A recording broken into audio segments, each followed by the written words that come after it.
Bonjour, un territoire canadien à géométrie variable. Il s'étend entre la Nouvelle-Écosse et Terre-Neuve, mais à l'échelle mondiale, il concerne 4 millions de personnes éparpillées à la surface du globe. Bienvenue en Acadie. L'Acadie a une histoire méconnue et mouvementée. En 1604, c'est la toute première colonie française dans le monde.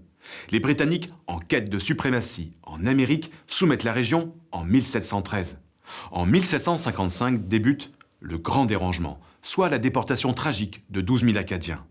La moitié d'entre eux mourra, l'autre sera dispersée de la France jusqu'en Louisiane. Mais peu à peu, les Acadiens reviennent. Et au 19e siècle, l'Acadie renaît de ses cendres avec la création de journaux et d'écoles en français. Les Acadiens se façonnent des symboles, notamment le drapeau tricolore agrémenté d'une étoile dorée, soulignant leur attachement à la nation française et à l'Église catholique. Au XXe siècle, les Acadiens se battront pour leur droit de parler français et leur représentation politique. En 1977, le Nouveau-Brunswick adhère à l'Organisation internationale de la francophonie. L'Acadie acquiert enfin une reconnaissance internationale. Avec fierté, sans heurts ni violence vis-à-vis de la communauté majoritairement anglophone, ainsi s'est affirmée l'Acadie. Un exemple à suivre pour nombre de peuples francophones. C'est ce que nous explique Marie-Minda Lord, la vice-rectrice de l'Université de Moncton.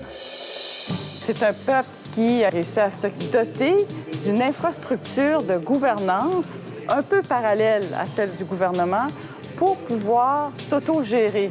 Et ça fonctionne. C'est en ce sens qu'on peut être un exemple, un modèle au sein de la francophonie parce qu'on s'est doté d'outils, on a compris ce que c'était d'être minoritaire, mais de ne pas être minorisé. La langue française pour les Acadiens, c'est le trait identitaire principal. C'est plus qu'un outil de communication, c'est vraiment d'avoir ce privilège d'être dans la francophonie mondiale, mais aussi d'habiter un pays bilingue qui a aussi une porte sur l'anglophonie. Et nous, on dit finalement, on a le meilleur des deux mondes, mais on a le meilleur des deux mondes parce que nous avons la langue française. Le Congrès mondial acadien rassemblera en août 2014 les Acadiens du monde entier sur le thème « L'Acadie du monde, une nouvelle Acadie ». Une belle illustration de leur devise « L'union fait la force ». Allez, maintenant les événements majeurs à ne pas manquer, c'est l'agenda francophone.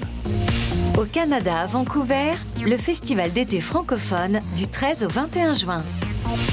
Rendez-vous maintenant sur Internet pour en savoir plus, réagir et partager vos coups de cœur francophones. Prochaine destination, le Venezuela. D'ici là, bonne semaine à tous sur la planète francophone.